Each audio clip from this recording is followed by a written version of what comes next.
whether it's a recurring charge from the Shrimp Society for our job board. We had an issue with our job board that kept charging him for like every month for $50 or $75, and he sent me like 10 emails like, what is going on with this? And I'm like, dude, didn't you guys just raise millions of dollars? Like, we'll get it figured out. I'm talking to Pallet, we're trying to figure it out, but I really appreciate your intensity, and you're like an athlete growing up. So how do you stay on top of the intensity on top of your game? I'm dying that you started with that story. I love that. What a great way to start, and thanks everyone for having me. It's actually an honor. I'll counter with a quick story. It was almost 2 years ago, maybe 22 months ago, that I pitched at Chris's, was it the Magic City Soccer Cup? Yeah. And I really twisted his arm to give me a spot, and I thanked him by giving such a bad pitch. I actually couldn't remember my lines 3 slides in a row and just said the same thing over and over. So it's really cool to be sitting here now. I mean, I think you just have to decide that you're going to always be on for 3 to 5 to 10 years. And that's what you decide to do. And, you know, it's cliche, but you're going to live the way that few are willing to for 5 years. So you can live the rest of your life the way that few get to. I love that. I love that. Well, yeah, let's clap it up for that. Knowledge bomb, brought the fire right off the bat. Why don't we jump in with a little bit of your background? Obviously, you're the CEO and founder of Gemini Sports Analytics. You've been at it for a couple of years now. You guys have raised $1.5 million the last I checked. Yep, amazing. Congratulations. How big is the team right now? We're 10. 10, awesome, good stuff. Take us a little bit, like before that, on your entrepreneurial journey that led you there. I worked in elite and professional sports for 10 years as a sports scientist and a biomechanist, and I realized that I found a product that I wanted to use myself. So I'm a non-technical founder. I hired a bunch of smart people to build my dream product. I went full-time in August 2021, found 5 dudes at the gym to give me $10K each to pay rent, found a little bit more to pay a product designer to build a prototype, pitched that to about 40 VCs, 37 said no, 2 said we're in if those other guys are in, and then I got the other guys in. Awesome. What else can I share? Yeah, I guess let's dive in right on that. I guess maybe everyone here is kind of in the 0 to 1 stage, right? So they're going from idea to user validated prototype, and then we're moving on to product building, and then traction, and then getting some funding. In that early day when it was just you with a vision, and you talked about hiring someone to get that prototype done, how sure were you that that product was the right thing, or did it change and pivot a ton of different times? You know, if I look back, I probably was full-time for almost 6 months before I really thought about what the product should be, and that was a mistake. You know, it's very cliche to say that you want to be a product-led organization, but I really find now it's useful to obsess over what is the pain point that we're solving for the customer, and how can we talk more and more and more to the customer and just make their day better. And that's something, that's one of many things that we will think that we have covered, and the world will teach us that we're wrong over and over and over. And in your case, your kind of target market, if I understand it right, is professional sports teams or amateur sports teams that are looking for data-driven insights to get an edge. So you can't just walk up to the Heat Arena and say, hey, what's up? I'm a startup. Can I get a customer interview? So how did you start getting your way to even get to the person that you want to talk to? I think that's a challenge that a lot of companies, especially in the B2B space, have been having.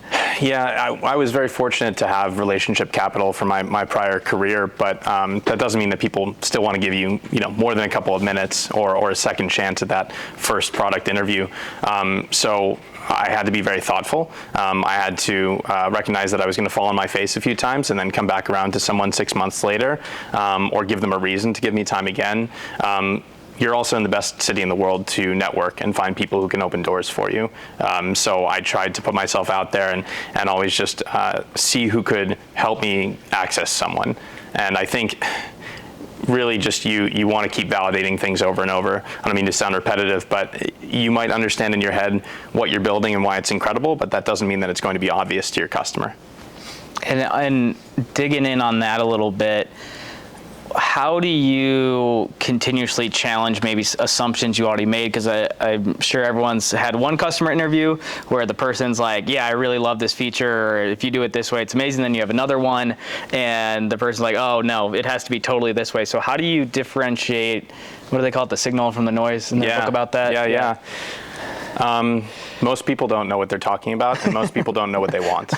And people will be agreeable. There's a really good book called, I think, The Mom Test. Like if you ask your mom, if you tell your mom about this cool idea you have, she's going to say, oh, it's amazing, honey. I'm sure it's going to be a huge success. Your friends will be like that. And pretty much anyone you can get the time of will probably be like that because they don't want to disappoint you and they want to get the meeting over. So think hard about that kind of thing and ask more questions. Don't talk at people and say, this is what I'm going to build or this is what I'm going to provide you. Really dig into their day-to-day, what their biggest headaches are, where they have friction points, what they wish existed that didn't. Got it. That's awesome. Yeah, I think we talked about, I forget which week, but kind of having that, making it a game. Like when you get an emotional response, dig into that a little bit and be like, wait, why are you so mad about that? What's going on here? Or why are you so happy about this? It's just a dashboard or something like that. When did you start transitioning those kind of user interviews into like potential customers and make that transition? I don't know where that was in your product journey, but how did that all come together? A lot further down than I thought it would be. Yeah, getting people to part with dollars is harder than you would ever imagine. So I want to go around that question. Like I think get someone to pay for something before you try and get everyone to pay for the product that you have in your head.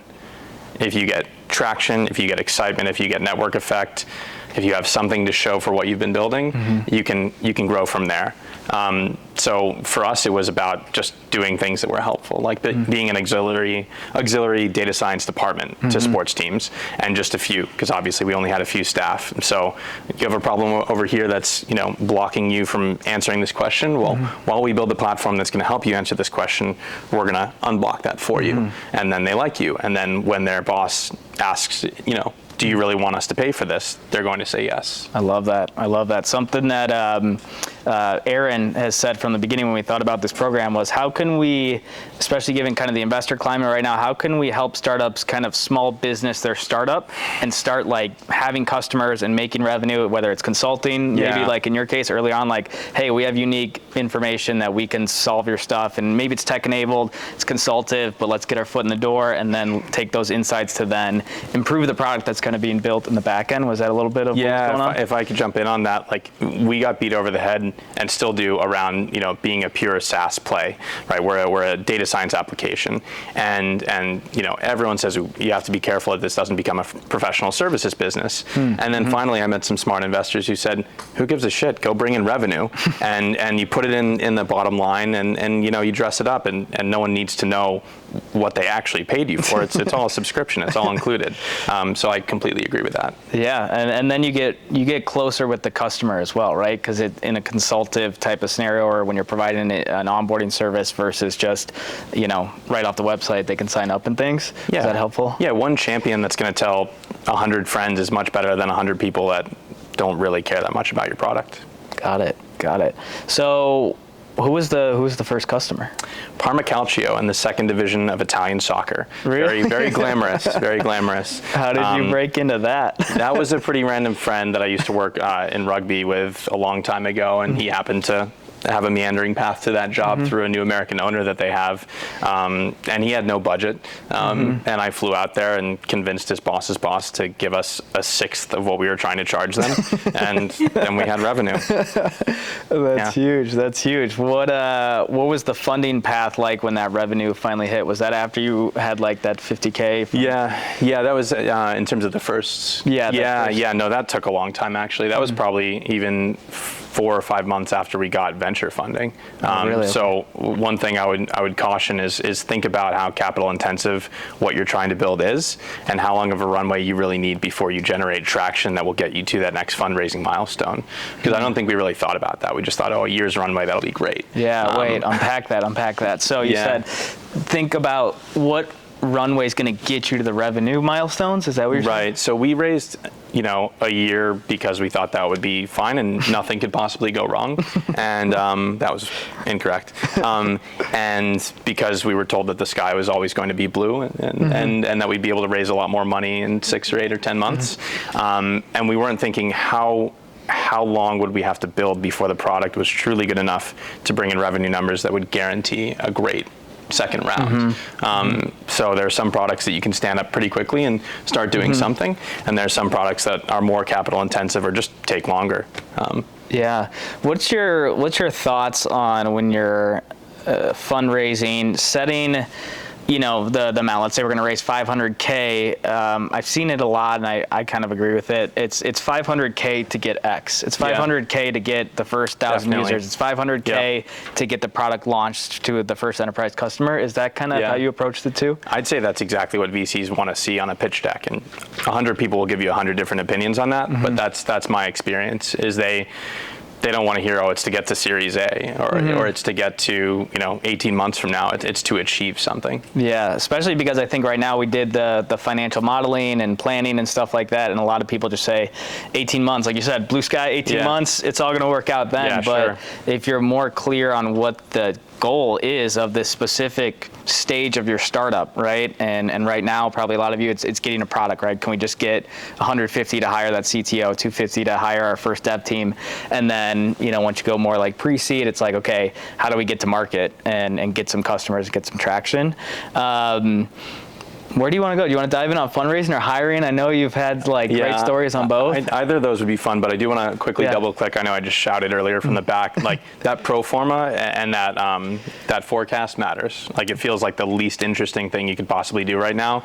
Someone is going to want to see it and they will base their investment decision on it. And you don't want to be caught saying, oh crap, I have to find an accountant now. Interesting. So let's dive into that.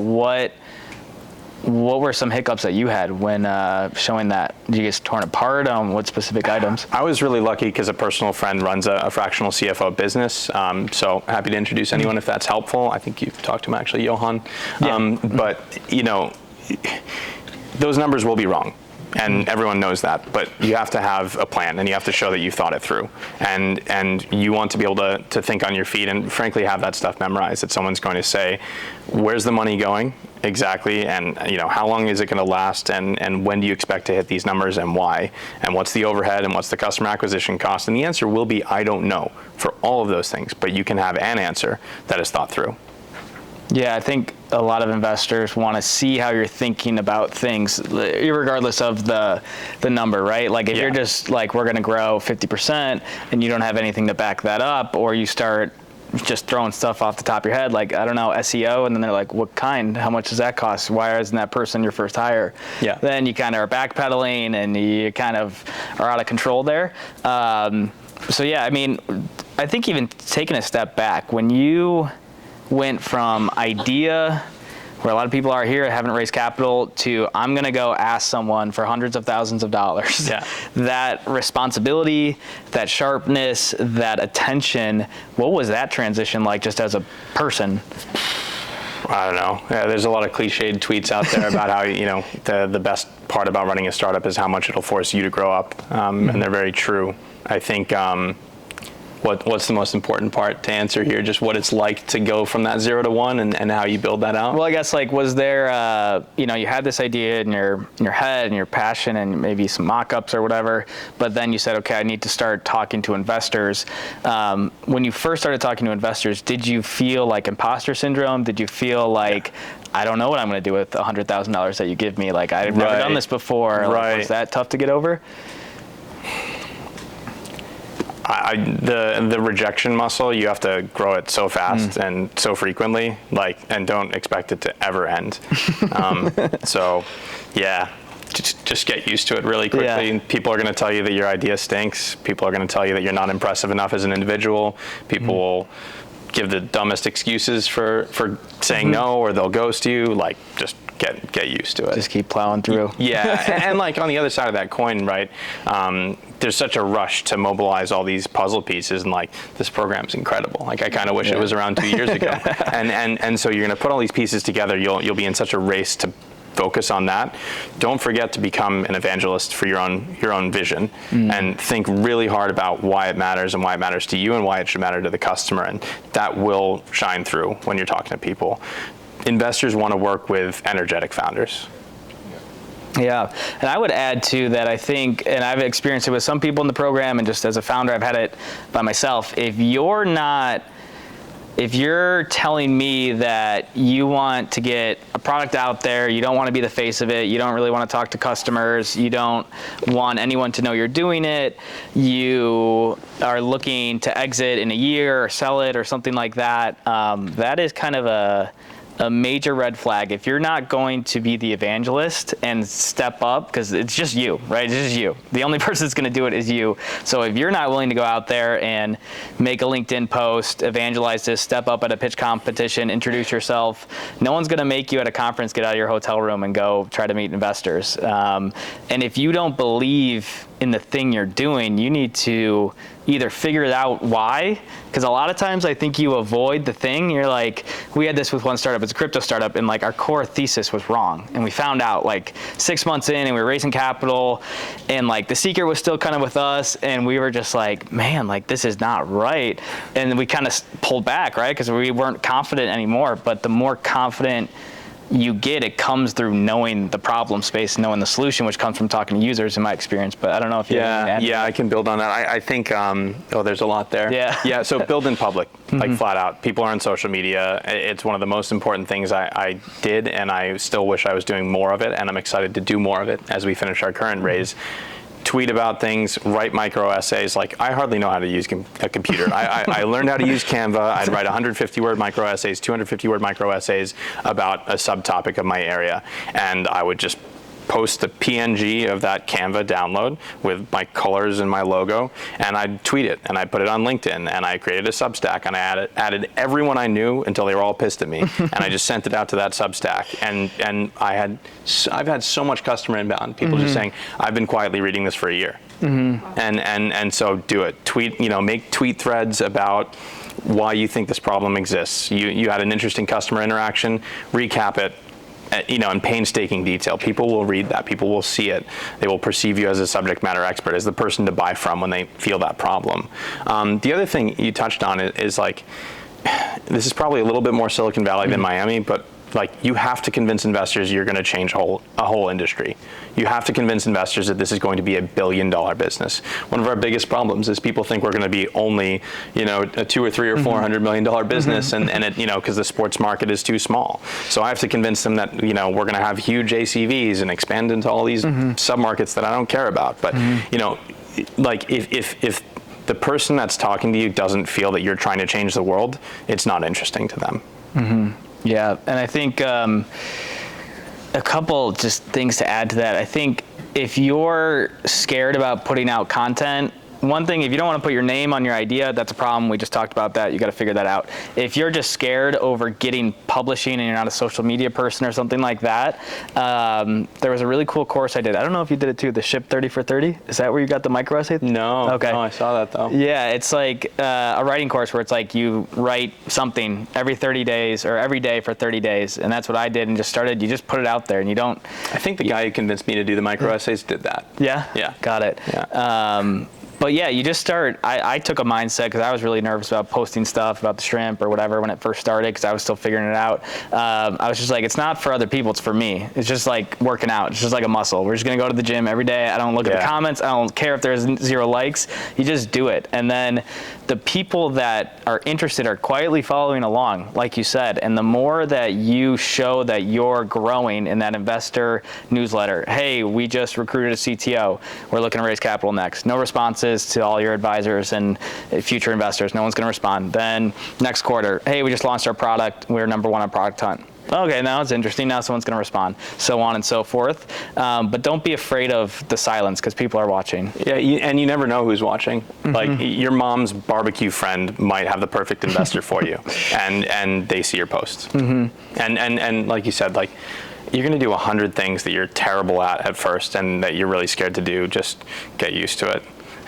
Yeah, I love that. I love that.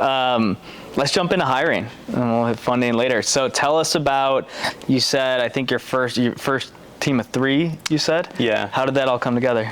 So I did a lot of consulting work with the Houston Astros in a previous job, and they were known for being pretty analytics driven, and so I stole 2 developers away from that team. It was really exciting and sexy. They both quit after we had some investor drama and some product troubles. Now I kind of gloss over that part of the story in pitches.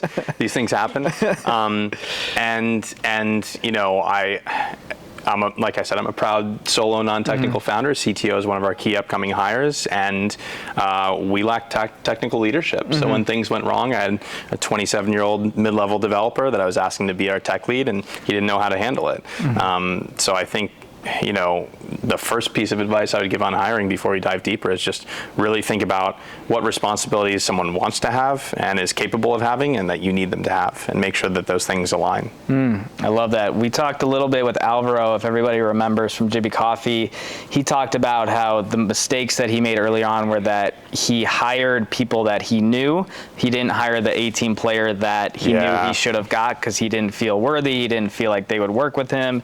He didn't feel that the idea was good enough. He was kind of timid, right? And it sounds like maybe now you're looking for like that more senior person. But I think that's natural in the early stages to feel that way. There's a time and a place, like it sounds like this event coming up to hire like the young, hungry athlete or graduate student. Like, I mean, we're hiring 2 people like that today.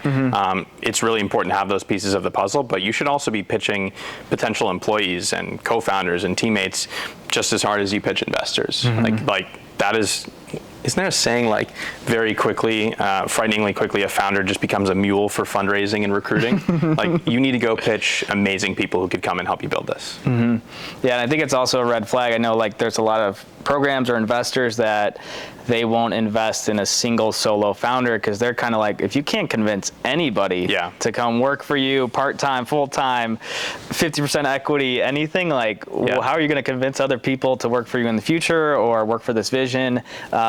So it's a big piece of it. Even if that person that you're starting to work with is just right in the wings, right? And maybe you need some funding to hire that person, but maybe you're iterating on stuff. Maybe they come on in equity that's going to vest out, or project-based or something like that. It really adds a lot of validity to you as a leader to actually be able to recruit people on your team. So investors want to see you be scrappy. So, find a fractional CFO who will work and get paid in stock. Find advisors. We were lucky to have a phenomenal advisory network, and make every single one of them invest, even if it's just $5K. And say, hey, can you help me build out this document? It's my first contract. Do you have some samples? Get free work or work that is payable in stock.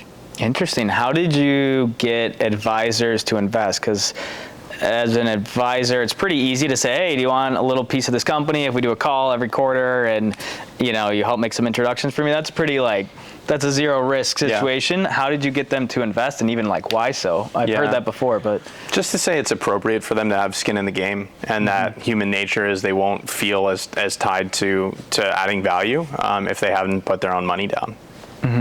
And like we have a few who haven't invested that are just kind of introducers, finder's fee types, but anyone who's more than an hour a week, I've forced them to invest. And a lot of them have 10K. If they want to help a startup, they've probably achieved something themselves, and they've got a bit. There's a lot of big tech folks who might be able to help out, and they make way too much money, so take some. I love it. How long, we just had this conversation in office hours, how long were you building a relationship with people before you asked them to be an advisor? Because I think we've kind of said from the get, like, you should start thinking about advisors, bringing them on. And I think some people are like, I just DM'd this person on LinkedIn. I'm going to ask them to be an advisor and give them 0.5% of the company. And it's like, whoa, pump the brakes. Definitely like have dinner with someone first, and go through a difficult moment with them first. I would suggest making any equity that you hand over, have a 1-year cliff or some kind of trigger that they have to deliver results before it shows up. But on the flip side, like if it's the right situation, like these people aren't stupid. You're talking to them for a reason. Just shoot your shot. Shoot your shot. Love it. It's been a big theme of our whole program. I didn't even tell you that. I love it. I love how you said that. Why don't we talk on that? We've been talking about that for the past 6 weeks, about shooting your shot and just getting out of your comfort zone and making magic happen. What did Chandler say? Be the CEO, create every opportunity. So what were some moments where you shot your shot and that changed the trajectory of the company? I asked our lead investor last round to create a deal format that they had never done. And they said no 3 times before they said yes. Interesting. So that was an example. Let me think. Probably with that first customer. And I think, like, all right, maybe I'll give a more vulnerable example. Like, we've almost run out of money like 7 times in the last 6 months. And, you know, going back to angel investors who I had said, oh, we're about to raise a huge round, you're just getting in early, it's going to be awesome and easy, and saying, actually, I really need more, your investment's going to go to 0. Like, that sucked. Yeah. And I had to do that a few times. Yeah. And they said yes. That's awesome. What was that like? I mean, how did you package that in a way that they weren't like, what the fuck, you know? Really, Chris? I was just honest. Yeah. And that was the hardest thing, is I wanted to dress it up. I wanted to explain myself. I wanted to say why it had happened and it wasn't planned. And like, they don't care. They know stuff happens. Like, they just want you to level with them. And they want you to give it to them straight, really. Got it. Let's talk about what you're doing for your hiring pipeline now. Like, as a CEO, you said you're always recruiting. What does that look like in your day-to-day? You said there's some open roles. Yeah, it's tricky to keep organized, especially when you're small, because you might have some professionalism and in it, and you might not, process-wise. So we have recruiters that we love, that we work with. You know, we have people that have their networks. We have advisors that have their networks. And then I just find random people and DM them. And we try and put that in a Kanban board in Notion. Shout out to Ernesto. Yeah, He's involved somehow, right? Yeah. Yeah, saved my life. And, you know, we try and just have a process. So if someone finds a candidate, you know, you build a card and you just throw it in there, and then you have a process. This might be like a little bit down the track, but you know, have a first interview, second interview, reference, offer process. It's very easy to just think, oh, this person should talk to and be validated by, you know, everyone that I know that's involved with this business. That's a huge waste of everyone's time. Try and do some kind of working interview, some kind of technical proof of concept interview. It shows if someone, you know, is a go-getter and wants to work, and then make sure that someone else on the team likes them, and then talk to references ASAP, because everyone's good at saying all the right things and telling you that they can do everything that you're asking of them in an interview. Talk to people who have worked with them, and ask really hard questions in those reference calls. Are you setting any expectations on the trajectory of the company, equity? You know, obviously early stage startup employees, equity is a big component of it, right? We want to get in early, we want to work for equity that's going to one day pay out. Yeah. How do you position that, but also level set so people aren't like, hey, did you sell the company yet? Did you sell the company yet? Awesome question. So I did do that, and that was wrong. Okay. So, you know, you can, but just condition the language. Say, this is what we're aiming at. This is what we're hoping for. And make really sure that whoever's joining understands what they're signing up for.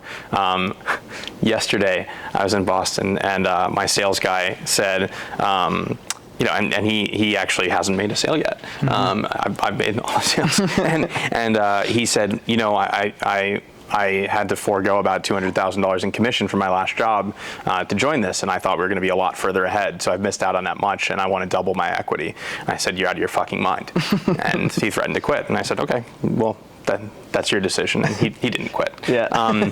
So stuff like that's going to happen. And expectation setting with everyone around you is one of the most important jobs you have.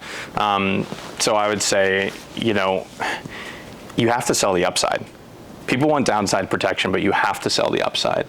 Most people do not have the math skills to say, oh, $25,000 worth of stock. Like, what does that mean? Say, no, this could be $1 million if we do X. So you have to sell that vision. Yeah. Let's jump into, okay, so you got a little team going on. Let's say, what were you at before you raised the 1.5? Like team size?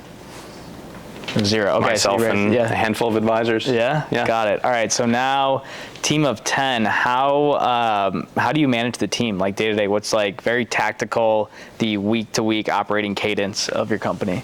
So I've got 3 people under me. A real truism is that I don't think anyone should have more than 6 people directly reporting to them. And if you're a CEO, I think that number should be 3 or less.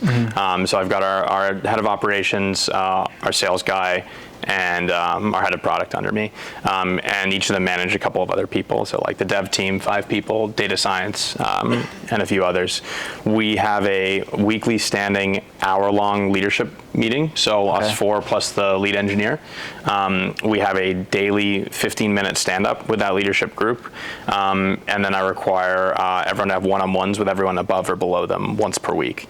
So autonomous with that. We're in Slack, we're in Notion, rule in Notion, 3 texts back and forth, just pick up the phone. Meetings should be 15 minutes or less, or they should be working sessions. Don't sit down for 30 or 60 minutes and talk about shit. Get things done, share your screen, open up a whiteboard. I love that. I love the working session, especially, yeah, what's up? Oh, sorry. Okay. It's really easy to break that rule, by the way. Like, I'm not going to say I'm batting 1,000 on that one, but that's the intention. Yeah, I love the working session. I think this is a hack, especially as you start to grow your team, as you get co-founders. We do it at the Shrimp. We just say, okay, like last night we had our team meeting, then afterwards we say we're going to do a 30-day content calendar. It's a 1-hour meeting. And if we can get through it beforehand, great, but this is a working session. We're not talking about strategy. We're not talking about this. We are typing and playing lo-fi beats and talking as we need to. And we take an hour, of our time, so 3 people, an hour, and we do 30 days worth of content. And I think it's a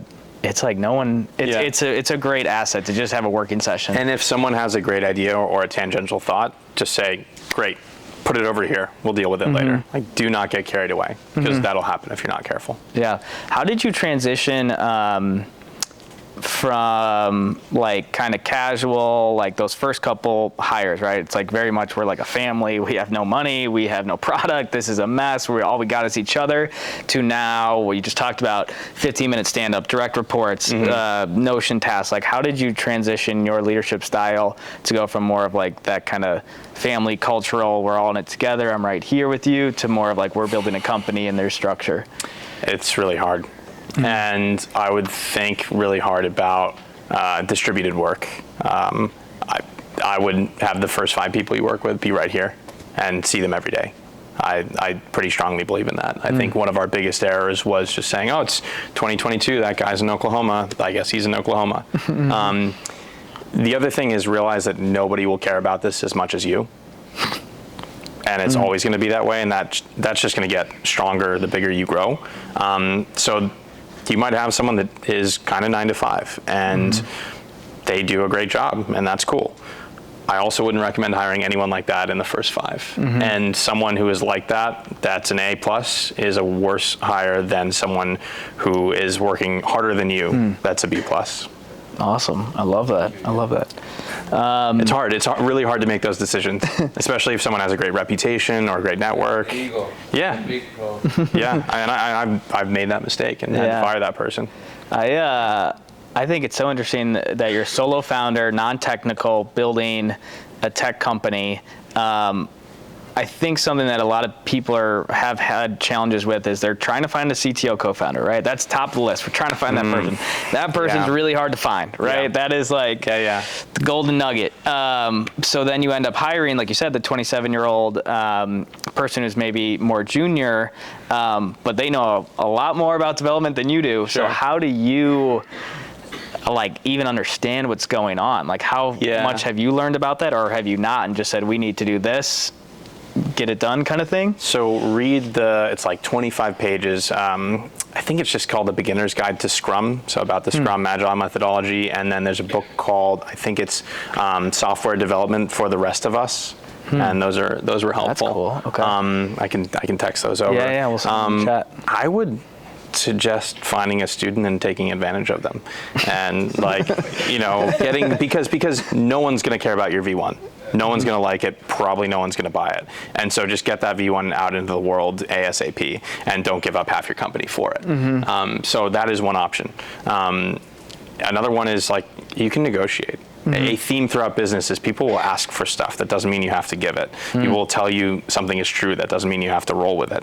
And so maybe you find the perfect first CTO, and they're not your Series A CTO, and you give this person 10%, or you give them 10% that vests over 4 years. And so they end up getting 2.5%, but that's huge upside for them. Maybe it's their first time doing something like this. So don't think you have to meet someone, ask them to marry you on the first date, and there's half your company gone.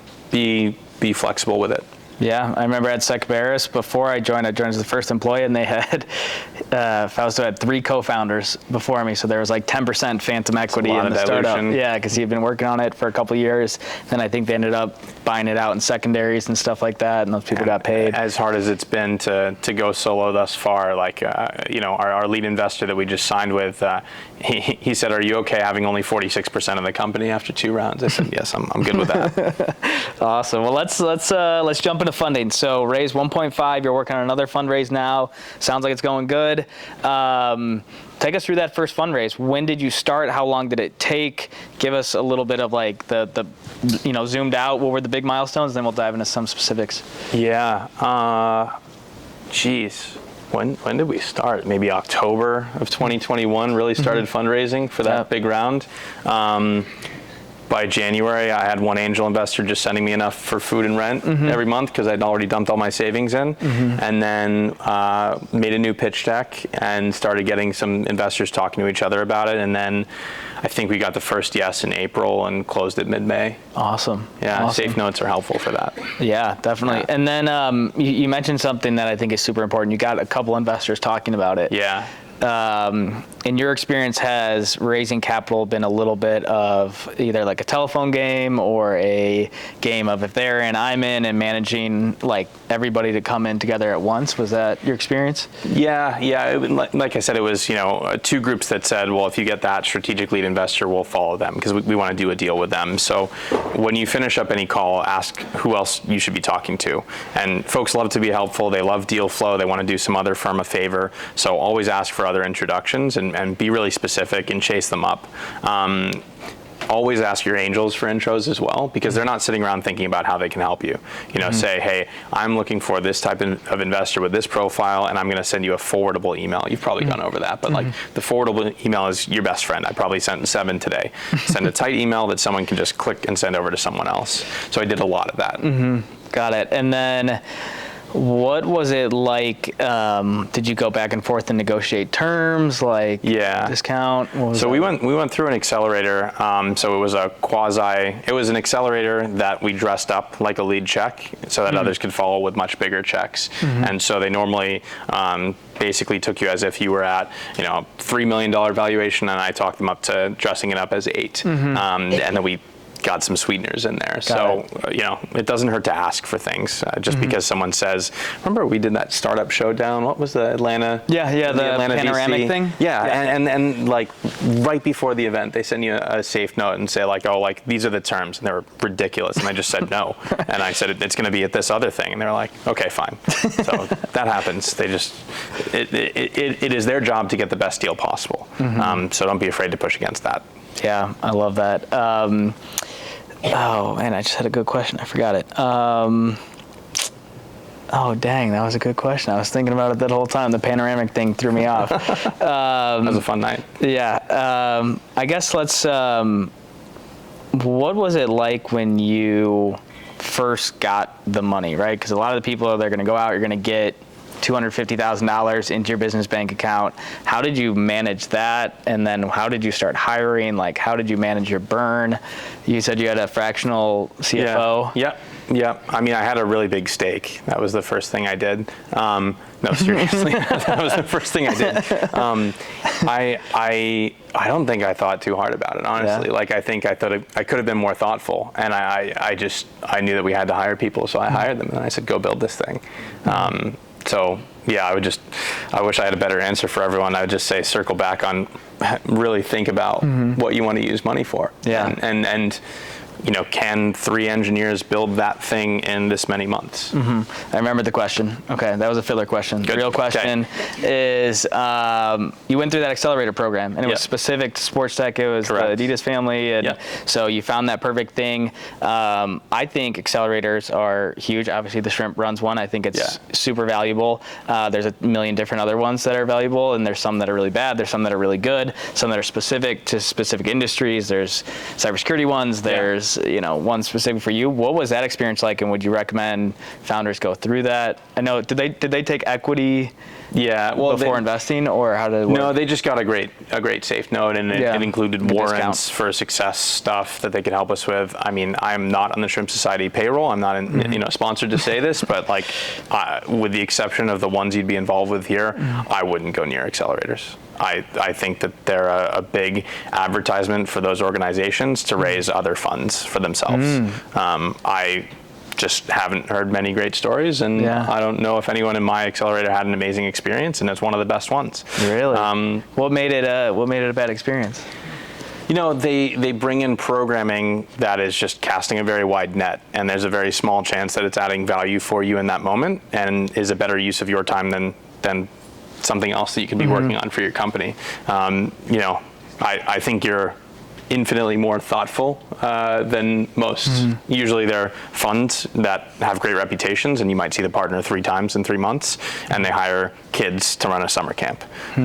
So maybe I'm the wrong person to talk to about accelerators. Yeah, definitely. And look, the network, and to be totally fair, like the network that I met at that accelerator, like, has made incredible introductions for me this week. So it depends how you want to use your time. It depends, are you going to show up and just completely immerse yourself and kind of be at their mercy, or are you going to be responsible with your own time and doing what you need to do? You might have to piss someone off and say, that's a really cool seminar about brand building, but I have to do some customer research over here. I'll catch you afterwards. Yeah, I love that. Interesting. What else, if it wasn't the accelerator, what, I guess, was one of the pivotal activities that you did that helped get that funding in the door? Was it just the brute force outreach, or was the product coming together when you got the customer, or what do you think were some keys to the game?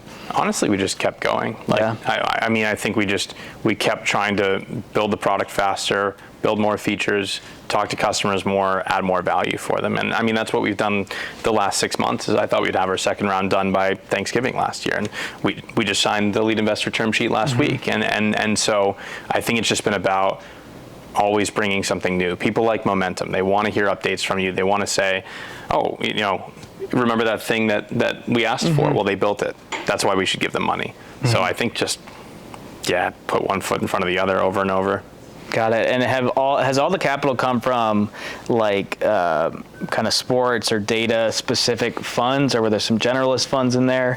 Yeah, so in terms of cash position, our round was actually led by Florida funders who are based in Tampa, and we had Ocean Azul partners who are in Coral Gables join as well, and they're both pretty generic B2B SaaS VCs. And I met one from a cold DM that I sent out, and the other one I met at like Barry's boot camp with my dog. So you just got to put yourself out there.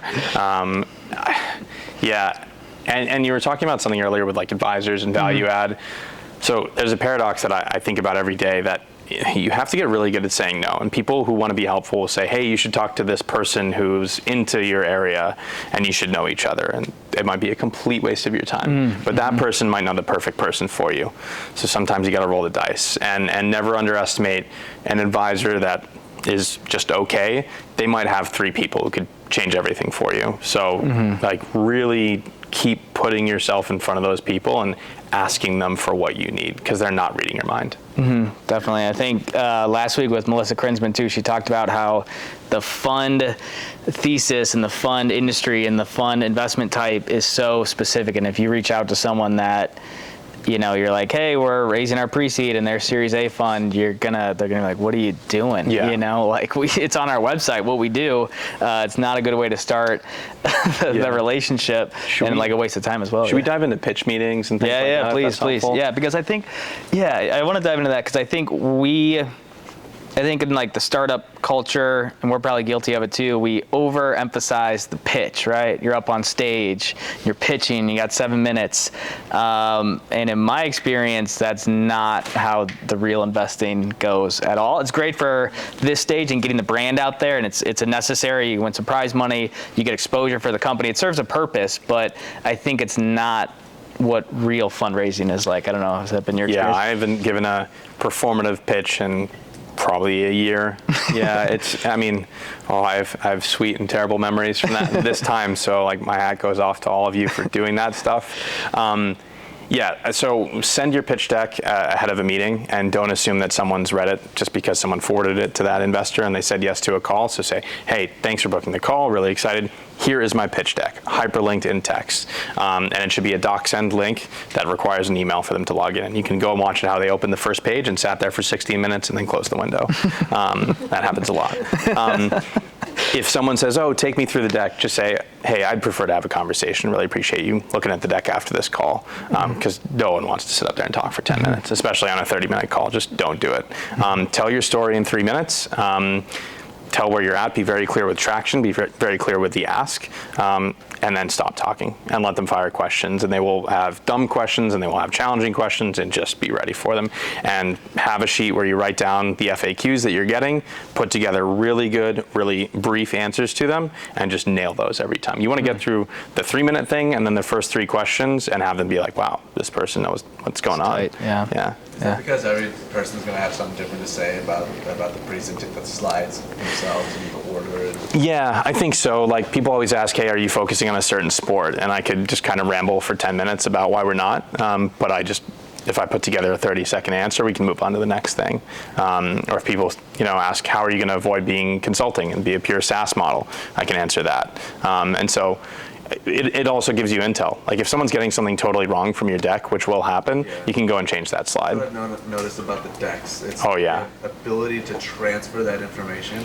And it's really hard. I have a slide that people it's like they don't read it. And I just want to say, well, the answer to that is go back and read my damn deck. I wish I was more helpful there, but definitely, like, listen to that stuff, and if a slide's not landing, change it, even if you like that slide. I'd also say, like, 2 things to not go cheap on: lawyers and pitch deck designers. $5K, just find a way. Love it. I think the pitch deck serves kind of like the homework in this program. Like, it's a mental exercise to get your value prop to 1 sentence. So not so someone can read it, but so you can say what you do in a second. And your go-to-market slide isn't about the pretty projections and the graphs. It's about, you can tell the narrative, and you have the numbers, and you sat through the numbers for 15 hours to understand it. And I think I want to hit on the story, because like you said, you just said scrap the pitch deck, and everybody wants to get on there and just, even in person meetings, I've had that happen where like people pull up their laptop at Starbucks and they're like, look at the slides, and it's like, can we just talk? Sometimes you have the DocSend up in a different tab, and you can see them clicking through while they're talking to you. That's a fun one. But I guess how has storytelling helped in the fundraising process? You said give them your story, right? Like, what is going on in that story in that 3 minutes? Yeah, people get romanticized by the founder story. They want to know your why. They want to know how you got there. They want to know what gave you the courage to do this and why it matters to you. And they also want to know why you're the person to solve the problem. It's a cliche that you will hear over and over through seed. So, angel, pre-seed, and seed, folks are investing in you. The product, the team, the idea, those will change. They will. I thought it wouldn't. I thought we were special. We weren't. They're investing in you. And so, I just think, like, we're working on it every day. Yesterday, we were talking as a leadership group, like, I think we're a little lost. Like, 4 different people in the staff might tell the story of our product 4 different ways. Like, let's go back and let's rebrand a little bit. Yeah. Sorry, is it your passion or is it your expertise? Do you have to sell them that you're an expert, or do they want to, ask you because they feel like you will get it done? That's an awesome question. It's definitely more about the passion, and why you have the personal skill set to achieve this. Expertise is helpful, but there's lots of MIT and Stanford folks who are useless and can't build startups. And so show why you have the ability to sell customers or scale something or learn how to do things. Or put together a great team. Like, I think my one talent is being a talent magnet, is recruiting great people. And that's fine. Like, I don't write code, but I can get great people on my team. And like, don't be afraid to lead with that. Yeah, I think you hit something really important, that your team and the messaging or the story has changed. And I think the pitch deck, again, is helpful for you to have standardized messaging and then iterate on that. I remember at Secbaris, we were like 15 different product categories before we found the one we're like, oh, when we say this, everybody loves it. They really like that. And same thing with customers, same thing. So I think there's a lot of times, like you were saying, Jace, where you say what you're doing or the product or the category or whatever it is, and everyone's just like, what are you talking about? But if you just said it a different way or had different messaging, then it's completely like understood. And I think you have to bounce it off of people to get those blank stares and say, okay, that didn't work, we got to change that whole slide. And like people have ridiculously short attention spans. If you're making someone black out before you finish your opening thing, they're never going to invest, right? So we make it easier for sports executives to make data-driven decisions. Do you have any idea what my product is? No. But you know what we're trying to achieve. You know what our mission is. And say that one sentence and just pause and let someone be like, oh, okay, that's kind of cool. How do you do that? What's your product? Love that. That was like the most perfect example. It's our last, event of this program. And, from the jump, we talked about value prop and being able to say it effortlessly on, just that on took a key me a like year that. and a half. Yeah, and I'm sure fixing all the messaging and testing it out and everything, but you can tell how confident that feels versus we do like sports analytics for companies. It's we used to say like we're a no-code automated machine learning platform. So I'm like, what the hell is that? Yeah, exactly. I love it. Exactly. Awesome. I know you had some stuff that you wanted, to chat. I don't know if we covered it or if there's some other stuff for jumping to Q&A. I don't know. I don't want to get everyone like too scared. I would just say like, Please scare us. Yeah, like everything that can go wrong will go wrong, and you're gonna think that the world is ending like twice a week, and just Right on track. and like the people who succeed are the ones who just bounce back over and over. Like there's nothing magical. I am never the smartest person in the room. Like I just keep going. One of my investors was giving a diligence call to our now lead investor, and they called me a cockroach as a compliment, and I thought that was kind of cool. Love it. Be like a cockroach. people are gonna quit. People are gonna screw you. You're gonna lose customers. An investment like. I'm sorry, I'm going to break it to you. You're going to think this is the one 1,000 times, and you're going to get your heart broken 1,000 times.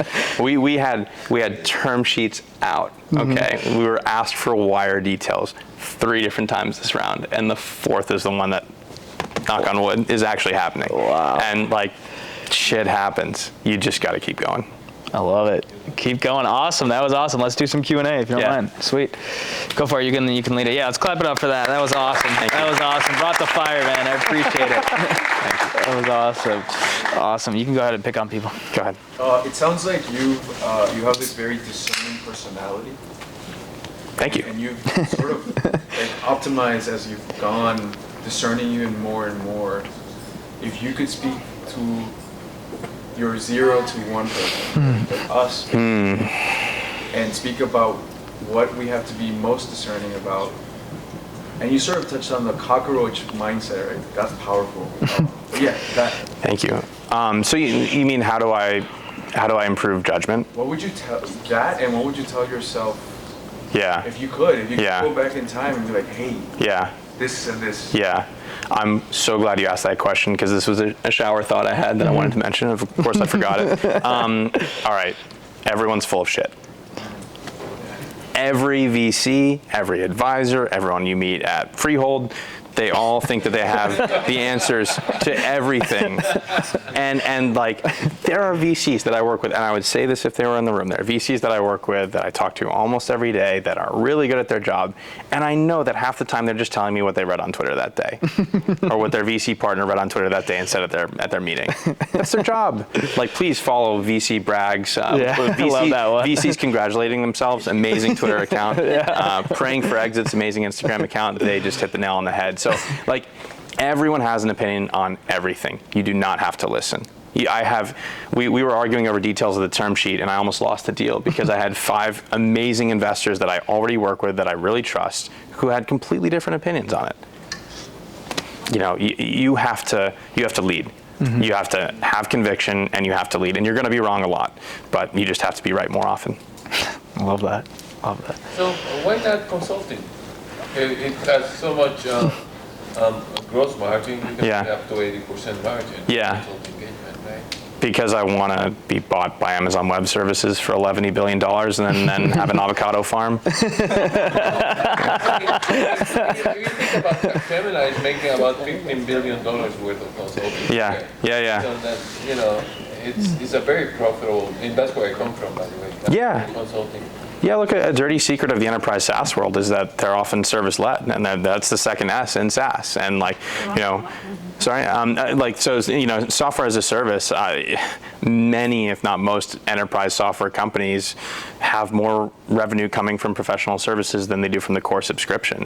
One is a vehicle for the other. It's about how you dress it up and how you make it defensible and how you argue that you can scale it at this stage. So I think if we say we're going to need one data scientist for every team that works with us, we're in trouble. If we say it's one for every 6, we're okay. And people don't scale, but they kind of do sometimes in some ways. And that's my honest answer. Like, we like to say that we're trying to do for sports what Palantir did for the defense industry, or be the Salesforce of sports decision making. And both those companies have a lot of professional services. So you're onto something. So we're building a solution that talent marketplace for professional services.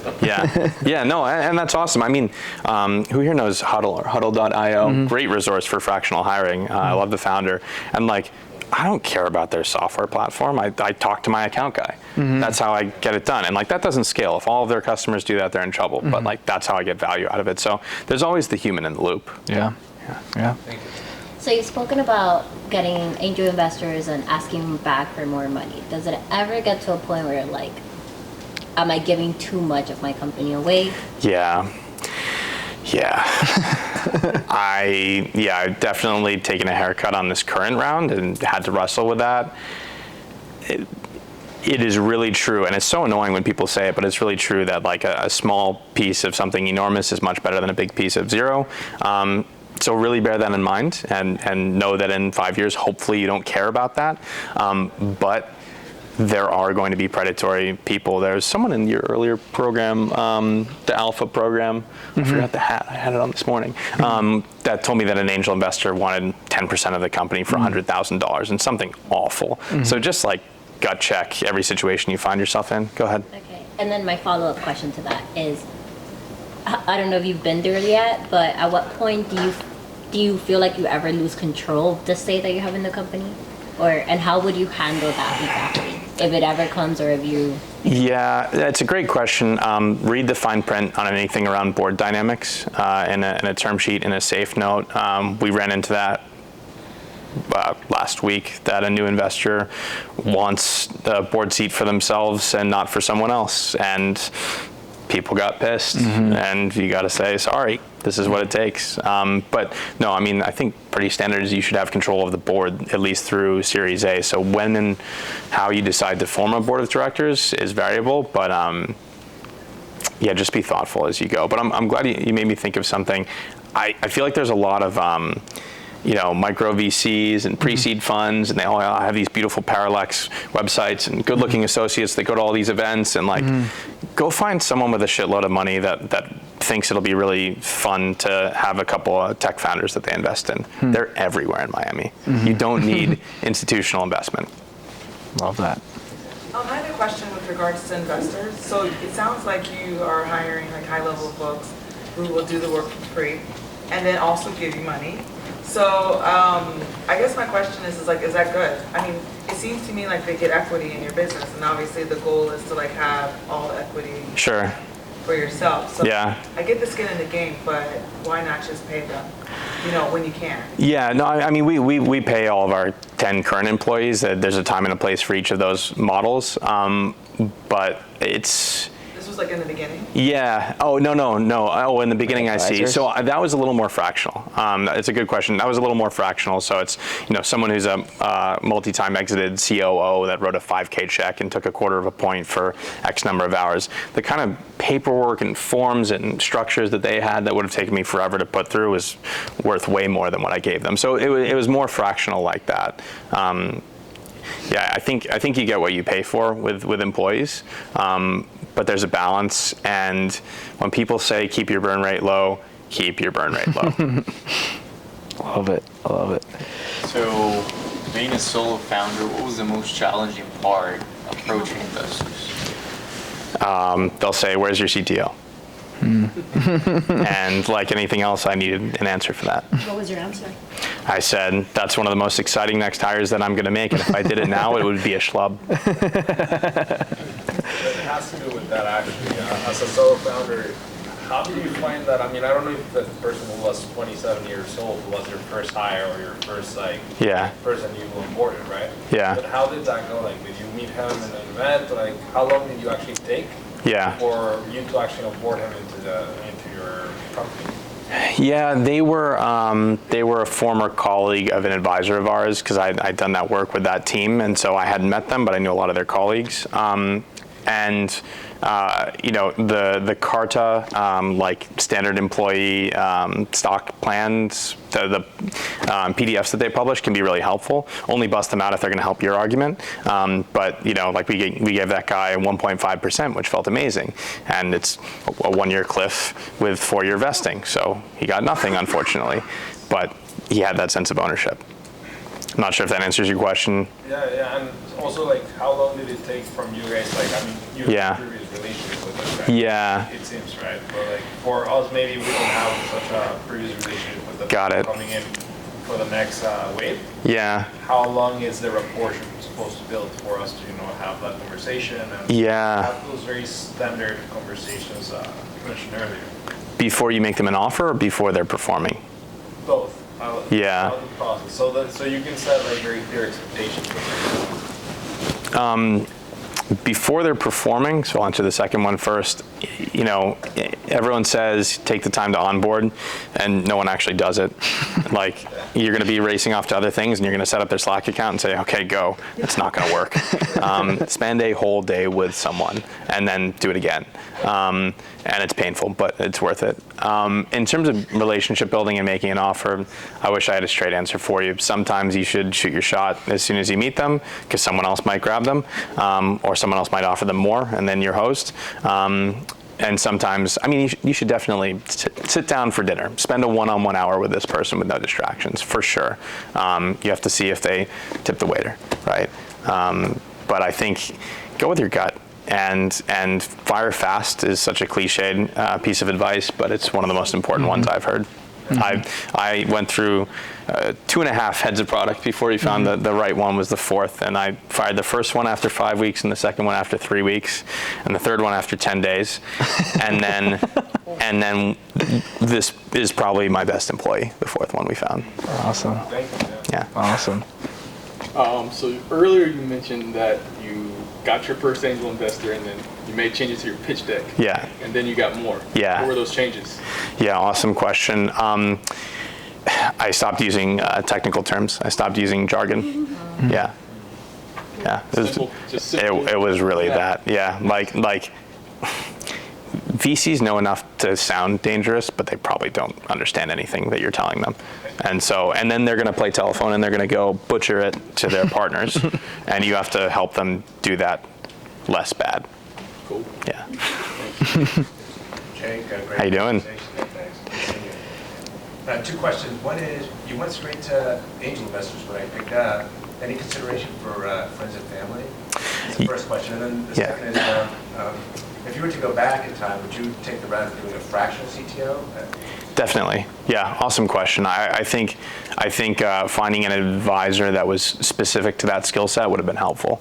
I'm sure I had a blind spot about that I think it was, no, I can figure it out myself, or, someone that's way smarter than me is just going to bully me around. And I actually had like an advisor that was like a co-founder, but it was kind of weird, and then they left. I actually had that twice.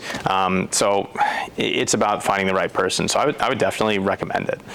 But index for the person, not for the optics, right? I've turned down 2 CTOs in the last couple months that would just be incredible. Like ESPN would probably write an article unsolicited about them joining the business, and I have no idea what they would do. Like, their skill set's 5 years, too aged for what we need. So think really hard about the person, not about the reputation or the optics for your industry, because I know you have a really specific industry. you asked about friends and family. That just wasn't an option for me. So it was gym friends. It was people that I would meet at Shabbat dinners. It was people that I would meet at Chris's events, and like friend of a friend. As soon as someone invested, just say, hey, who else could join? I probably have 4 or 5 people on my cap table that was just like, hey, I also have a buddy that has money. Go for a coffee with him and he will write a check. And that happened. So Awesome. that will happen. Awesome. Do you mind us asking how much equity you gave those first few founders? The first advisors? Or first. Yeah, so the kind of standard template that we have is like I give really generous finder's fees, so like 10% for finding a customer, and I think even 2.5% for sourcing investment, and then a trigger of 3 combined intros would unlock a quarter of a point, so 0.25%. I think I put a 1-year vest on that as well. So they would have to be involved for a full year before they got all of it, but they would need to have some kind of performance trigger. And then people will push you around a little bit on getting paid for the hours that they put in, but there's, is it FAST? Is that the acronym? Yep. Yeah, the FAST advisory template. So it's like X hours at Y stage of your company gets X percentage points, and just hold that up and say, hey, this is what it should be, and that means you should give me an hour a week or 3 hours a month. And if people want to get paid, they're in the wrong business. They can say, we can put a promissory note in the advisory agreement that you get paid once we get $2 million in funding. Or you can get paid equivalent cash and stock options once we raise a round. And if someone's not into that, they're probably not a good fit. Yeah. Most people are really excited by that. Cool, maybe one more. So how explicit should you be with potential prospects when you're looking for like a co-founder? Like your intention literally, like, so you're gonna initially reach out to them, right away tell them your intention, hey, I'm looking for a co-founder, think you feel a good fit, and continue the conversation that way, or how do you typically that's If someone asks what you're looking for at that event or in that moment, answer them honestly. If you want to feel them out, say, do you know anyone who would be a great fit? And they might say, me. I feel bad. Sorry, we had one more that was back there. Go ahead. We actually pitched for the funders, and one of their biggest objection points to us was that we didn't have somebody technical on our team. So how did you navigate that going through talks with VCs and actually securing you said that was going to be your question? No, you said that you would answer by saying it's your next exciting hire. I would say truthful or not, and if it's not, go find someone. Say that you've got great candidates to hire as soon as the round is there. Have a slide that has 4 candidates. They could all be ghosting you, but like 4 candidates, right? What's better than nothing? And like, I hate to break it to you, but there's a 50-50 chance that that's a BS excuse. And dig in, and maybe like just keep working at them. Try and build a relationship with a partner. Send them progress updates. Prove them wrong. I love that. And send me your deck, and I'll make sure that they get it. Awesome. Awesome. Jake, where can people reach out to you? How can they get involved? How can they support you? You said you're hiring some people. Yeah. You want to plug that? I need data engineers. Data engineers, okay. Yeah, who don't want Silicon Valley money. I would. Yeah. Awesome. Jake at GeminiSports.ai. And Chris has all my info, so please reach out. Awesome, man. Cool. Thank you so much. Thank you so much. I appreciate it. That was awesome. Thank you. That was awesome. Good stuff.